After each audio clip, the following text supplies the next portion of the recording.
warahmatullahi wabarakatuh. Hai semuanya, perkenalkan nama saya Wanda Nurhaliza dari kelas C2 Informatika Angkatan 24 di Universitas Teknologi Digital. Di video kali ini, aku bakal bahas tentang metode SDLC yang lagi populer banget dibahas atau yang lagi populer banget digunakan. Kalian tahu nggak metode apa? That's right, Kanban. Nah, pernah nggak sih kalian ngerasa tugas kuliah itu numpuk banget, tapi kalian bingung mau mulainya dari mana? Kadang kalian udah bikin to-do list, tapi malah jadi bikin overwhelmed.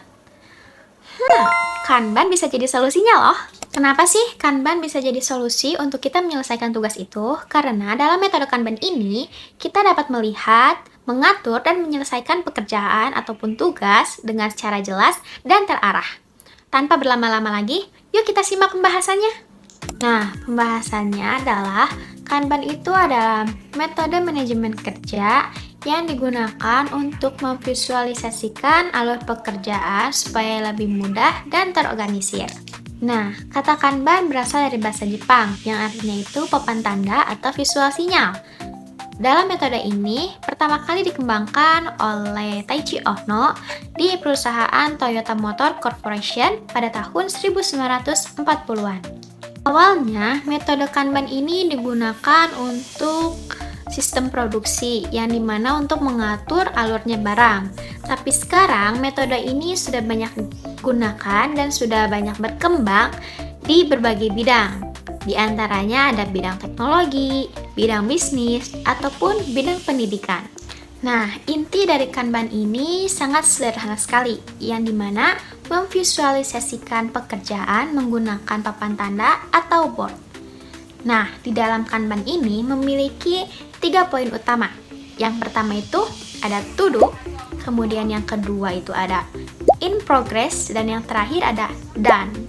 Nah, setiap tugasnya itu kemudian ditulis dalam bentuk kartu, kemudian dipindahkan sesuai dengan progresnya masing-masing. Nah, dengan cara ini kita bisa ngeliat nih pekerjaan mana yang belum kita kerjain, kemudian pekerjaan mana yang lagi kita kerjain, dan pekerjaan mana yang sudah selesai. Ada beberapa prinsip dalam Kanban. Yang pertama ada visualisasi pekerjaan, yang dimana tugasnya sudah terlihat sangat jelas, jadi lebih mudah untuk dipantau. Kedua, membatasi work in progress atau WIP, yang dimana kita lagi fokus nyelesain tugas yang lagi kita kerjain sebelum kita nambah pekerjaan yang lain. Yang ketiga, mengelola alur kerja atau biasa dengan flow. Tujuannya itu supaya pekerjaan berjalan dengan lancar tanpa adanya hambatan. Yang keempat ada continuous improvement, yang dimana selalu ada evaluasi untuk meningkatkan proses kinerja. Contoh penerapan Kanban ini sangat relevan dan sangat dekat dalam kehidupan sehari-hari kita, yang dimana dalam tugas kuliah, dalam proses to do, yaitu kita mencari referensi atau kita mencari-cari jurnal, kemudian yang kedua itu kita mengerjakannya, kita mengetik atau kita menulis, kemudian yang terakhir itu done, itu revisian atau submit. Nah, dalam dunia kerja, khususnya dalam bidang IT, Kanban juga sering dipakai menggunakan tools seperti Jira, kemudian ada Trello, adapun Notion. Dengan tools ini, tim bisa bekerja secara kolaboratif dan dapat memantau progresnya secara real time. Oke, itu penerapan Kanban secara umum. Sekarang kita masuk ke dalam penerapan Kanban dalam Software Development Lifecycle atau biasa kita dengar itu SDLC. Nah, SDLC itu adalah proses pengembangan perangkat lunak yang dimulai dari perencanaan, kemudian ada dari desain, terus pengembangan, testing, sampai ke maintenance. Dalam konteks ini, Kanban membantu tim untuk mengelola setiap tahap supaya lebih terstruktur dan lebih terorganisir. Biasanya, Kanban board di dalam SDLC itu sangat-sangat lebih detail. Di antaranya itu ada backlog, kemudian ada testing, ada ready, ada development, kemudian ada review, dan yang terakhir pastinya adalah done. Nah, dengan pembagian ini, setiap anggota tim bisa tahu nih di mana proses yang lagi dia kerjain. Jadi posisinya tuh bisa tahu ada di mana. itu tuh bisa dilihatnya tuh dengan jelas dan sangat-sangat real time. Nah, Kanban juga bisa loh ngebantu untuk mengidentifikasi bad limit. Misalnya, ada tugas yang numpuk di bagian testing. Berarti tim itu harus fokus di bagian itu gitu. Jadi di bagian testing aja difokusinnya. Selain itu ada konsep work in progress yaitu WIP yang dimana ngebantu tim supaya nggak terlalu banyak ngambil pekerjaan sekaligus sehingga kualitas masih sangat terjaga dengan baik. Dan ada yang menarik dari Kanban nih, salah satunya Kanban itu kan fleksibel, mudah digunakan dan tidak kaku. Jadi sangat cocok nih dipakai di lingkungan dalam pengembangan yang dinamis dan yang sering mengalami suatu perubahan.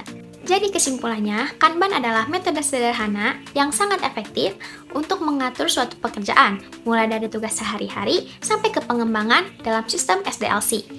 Kanban juga membantu kita untuk bekerja lebih efisien dan lebih terstruktur.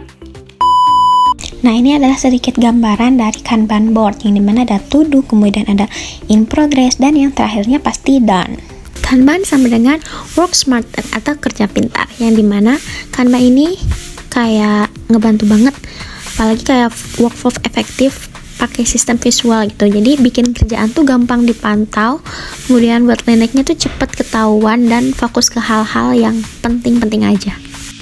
Nah, di sini metode Kanban yang menjadi gambaran di perusahaan Toyota Motor Corporation yang dikembangkan oleh Taichi Ohno pada tahun 1940-an. Inilah gambarannya. Nah, dengan metode Kanban ini jadi kita bisa langsung lihat gimana progres kerjaan kita. Setiap task yang ditampilin dalam bentuk kartu di papan Kanban, jadi gampang ngecek mana yang nyangkut dan mana yang lancar. Nah, ini visualisasi ketika metode Kanban ngebantu kita buat ngecek langsung gimana sih pekerjaan yang lagi dalam proses dan mana pekerjaan yang udah selesai. Jadi benar-benar Kanban ini ngebantu kita buat ngebatasin pekerjaan sekaligus, yang dimana ngebantu kita juga buat fokus nyelesain pekerjaan sebelum kita mulai ke pekerjaan yang lainnya.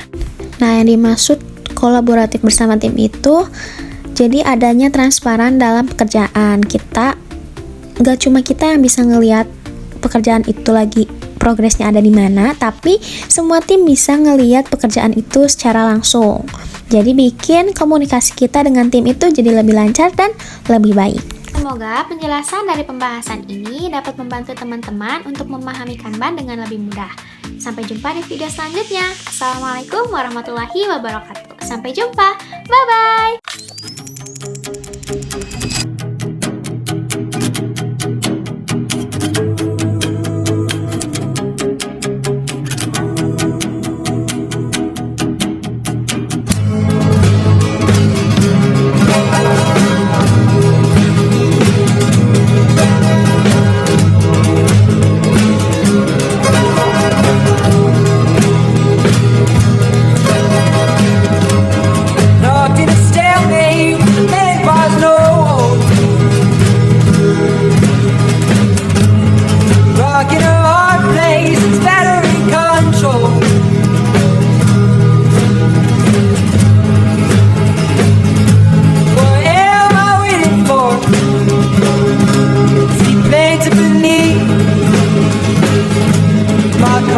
Transport.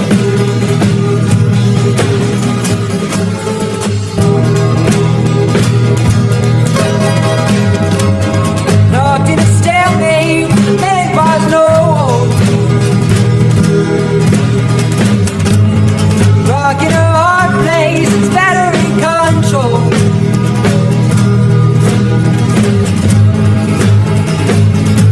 What am I waiting for? Made to believe my compass on transport.